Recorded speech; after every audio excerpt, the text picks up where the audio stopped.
Chers internautes, bonjour, merci de nous rejoindre sur le plateau d'Informatique News pour, comme chaque semaine, évoquer l'actualité du secteur des nouvelles technologies. Et pour revenir sur l'actualité de la semaine, je suis en compagnie de Guy Hervier, dans rédacteur en chef. Bonjour Guy. Bonjour Jean-François. Alors Guy, cette semaine, on commence par un anniversaire. Alors, il faut bien faire attention, c'est le web et pas Internet qui fête ses 30 ans. Le web qui a été créé dans les laboratoires, mais je vous laisse le rappeler, du CERN, en France d'ailleurs, puisque si on regarde la Google Maps, le laboratoire, c'est un institut européen, mais c'était sur la partie française et pas suisse. Et alors c'est intéressant que vous fassiez la remarque de dire que c'est bien le web et Internet, parce qu'effectivement à l'époque Internet existait déjà depuis bien longtemps, à la fin des années 60, développé aux États-Unis par c'était le fameux projet ARPANET, etc. Et donc le web est arrivé donc il y a 30 ans, en 89, comme dit Tim Berners-Lee, un informaticien du CERN qui a fait des développements finalement d'une application sur Internet qui a après servi à utiliser toutes les autres applications. Et d'ailleurs, finalement aujourd'hui, 30 ans après, on mélange Internet et web, les deux, alors que ce sont quand même deux choses différentes, deux choses très différentes. Donc on avait déjà été, je dirais, un petit peu pas échaudé, mais on avait eu quelques prémices vous vous souvenez, avec l'hypercard d'Apple, donc les hyperliens. Et donc là, l'idée, c'était de faire de ce qu'on appelait à l'époque le World Wide Web, donc la toile pour nos amis canadiens, de faire en fait la possibilité de faire des hyperliens, c'est-à-dire dans un texte d'appeler une page qui appartenait à un autre serveur. Donc ça a été le développement du fameux HTTP, HTML, langage de description de page. Ça a donné... alors, ce qui est intéressant aussi de dire, c'est que finalement, 30 ans, c'est les Français, il y a près de 40% des Français qui ont moins de 30 ans. Donc ça veut dire que près de 40% des Français sont nés avec le web.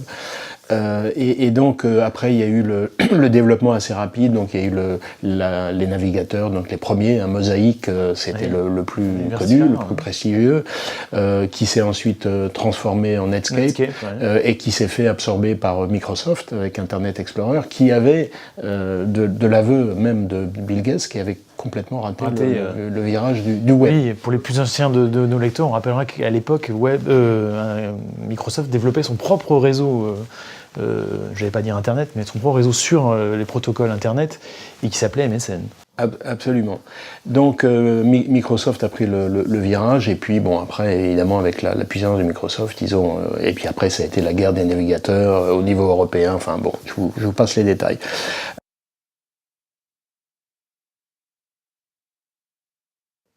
Importante. Non, mais enfin, en tout cas, ça a vraiment changé tout, parce que finalement, la transformation numérique des entreprises, ça a commencé. Oui, là, pour le coup, le terme de révolution n'est pas galvaudé. Non, absolument.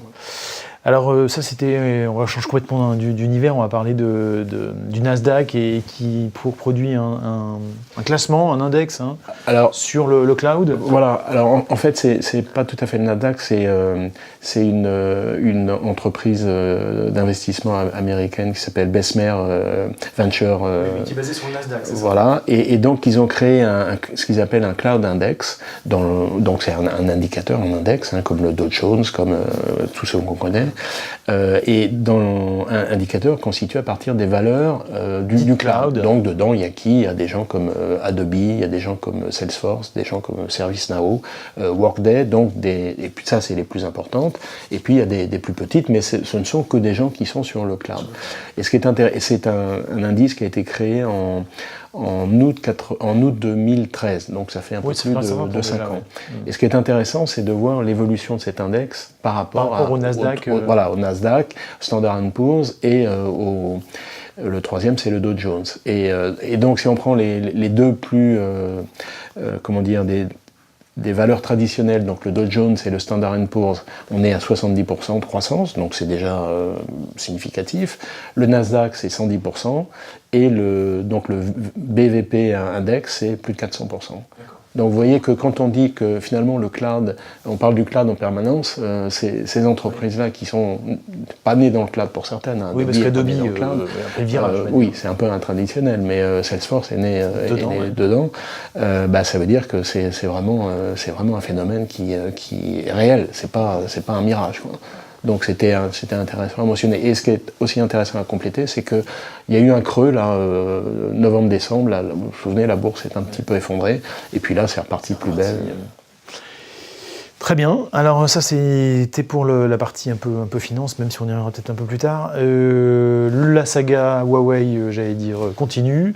Et cette fois-ci, c'est la pression est du côté du gouvernement allemand. Voilà. Alors effectivement, on sait que Donald Trump n'aime pas beaucoup Angela Merkel et n'aime pas beaucoup les Allemands en général.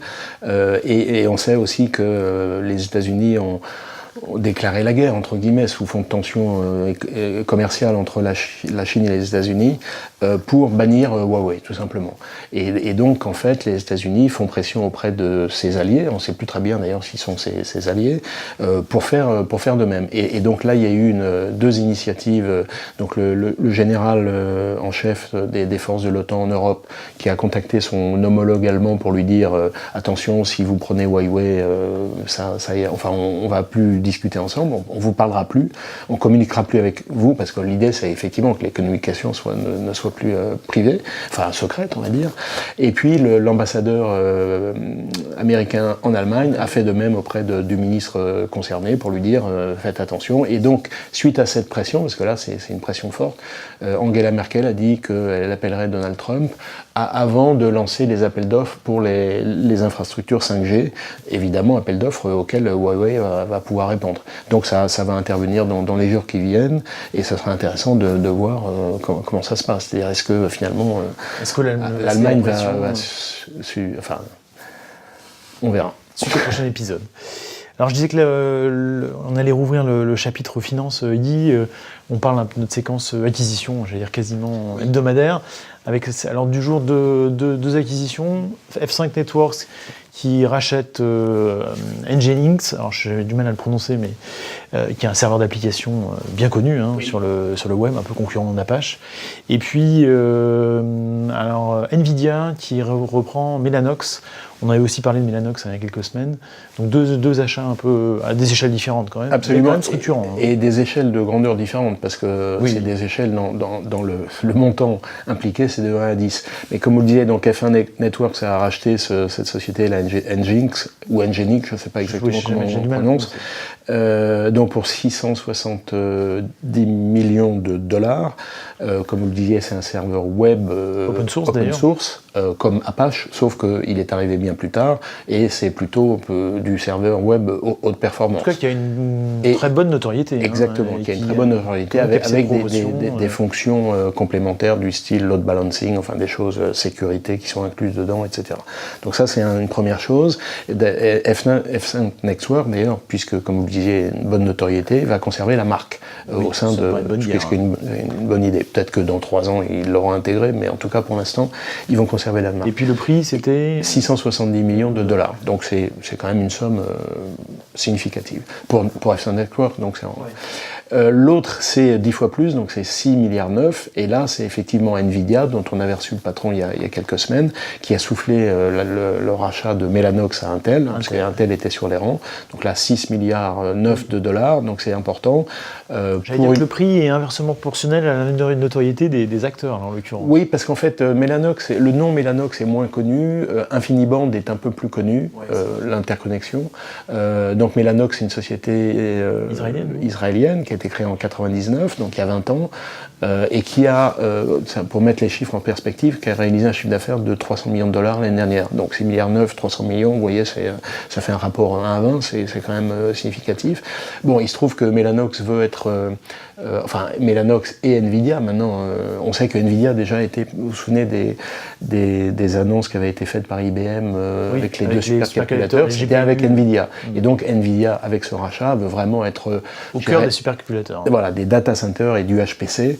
Et de fait, d'ailleurs, dans le top 500 des 500 supercalculateurs les plus puissants de la planète, dont on parle 2 fois par an, puisque le classement sort 2 fois par an, équipe la moitié de ces supercalculateurs. Donc ça veut dire que c'est vraiment quelque chose de... Enfin, ils sont extrêmement bien placés. Mais en tout cas, là, pour le coup, le rachat entre Nvidia et Mellanox a vraiment un sens très clair. Pour Intel, par contre, c'est vraiment pas la bonne année. Pour Intel, non. Effectivement, c'est moins bien. Très bien, ça c'était pour l'actualité, j'allais dire, qu'on parcourt rapidement. Pour l'actualité vraiment de la semaine, vous avez choisi, Guy, un rapport sur l'IA et sur les secteurs qui investissent le plus. Alors je sais qu'on parle beaucoup, les lecteurs s'en plaignent peut-être beaucoup d'IA, mais pour le coup, c'était assez intéressant de voir aujourd'hui qui fait quoi en termes de secteur d'activité dans le domaine, au-delà des annonces diverses. Absolument, où on en est. Donc c'est une étude qui a été faite par IDC qui donne, c'est intéressant parce que ça donne des ordres de grandeur et puis des directions. En gros, les dépenses qui seront faites en application d'intelligence artificielle représentent dans le monde 36 milliards de dollars, donc c'est quand même important. Les secteurs, et en croissance de plus de 40%, donc là on voit bien que ça va très vite. Les secteurs qui sont les plus impactés, ça commence par le retail, et le deuxième c'est la banque, et le troisième c'est la production manufacturière. Donc on voit bien que dans le premier, le retail, on voit bien que là il y a optimisation des ventes et relations clients, donc tout ce qui est service client, tout ce qu'on a connu sur le TAP 1, TAP 2 va peut-être être un petit peu amélioré, ou la réponse au mail, on n'aura peut-être plus à attendre 3 semaines pour avoir une... Oui, vous êtes encore visiblement, c'est pas... donc partout, tout ça va être un peu changé. Le deuxième, la banque. Alors la banque, en fait, pour quel type d'application, ça peut être toutes les applications bancaires. C'est la relation client, finalement. Exactement. Et puis le troisième, c'est production finie. Donc là, on voit bien qu'il y a un lien avec l'IoT et avec l'intelligence artificielle. Donc ce sont les 3 secteurs qui sont les plus impactés. Et alors le bémol qu'on peut mettre à cela, c'est que dans le même temps, il y a eu une autre étude qui a été faite par un groupe qui s'appelle MMC Venture, qui disait qu'en fait, plus de 40% des entreprises disant faire de l'intelligence artificielle n'en font pas vraiment. Oui. Donc vous voyez, ça tempère, voilà, c'est ça, ça tempère un peu ce mot intelligence artificielle. On a connu ces mots buzzwords.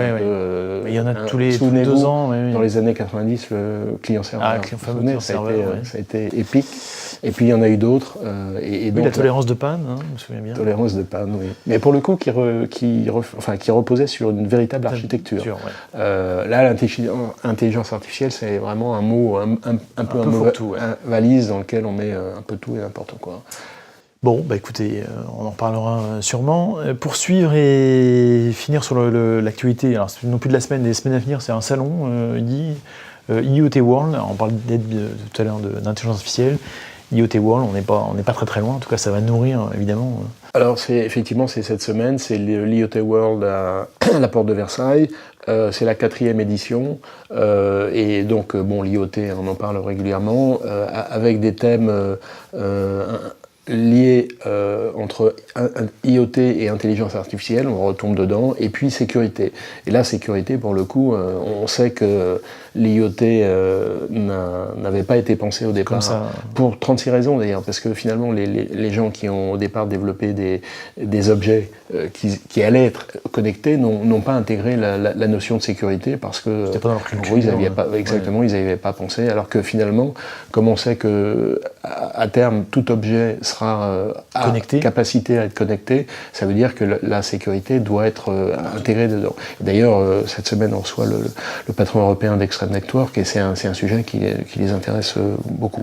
Et donc Guy, pour conclure, notre traditionnel, cette fois-ci, c'est plutôt un coup de cœur. À l'occasion de la Journée de la Femme, vous avez voulu souligner quelques nominations récentes qui concernent un univers malheureusement plutôt masculin, quelques femmes. Alors effectivement, donc, bien qu'il n'y ait pas de lien entre les deux, mais il se trouve que la semaine dernière, comme vous le dites, c'était la journée mondiale de la femme, et dans la semaine qui a suivi, et c'est pour ça que ça a frappé mon attention, 2 acteurs importants de notre secteur ont procédé à la nomination de 2 femmes à leur tête pour la filiale française. Donc il s'agit de Claire Souhaut pour Fortinet, donc qui avait une expérience dans le passé, évidemment, dans tout ce qui est télécom sécurité. Elle avait travaillé chez HPE, me semble aussi. Oui, et puis Ben Networks. Ah oui.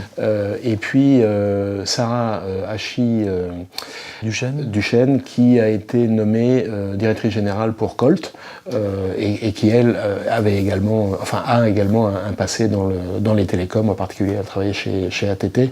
Donc, évidemment, c'est pas parce mais en tout cas, c'est cette semaine-là, et c'est pour ça que ça nous a interpellés que... Et puis en plus, dans deux entreprises qui sont dans un univers quand même assez masculin. Très masculin, donc c'était intéressant de le mentionner. Très bien, écoutez, merci Guy. Et puis, merci à vous, chers lectrices, chers lecteurs, de nous avoir suivis. Je vous propose de nous retrouver la semaine prochaine pour une nouvelle édition d'Informatic News Hebdo. À très bientôt, merci.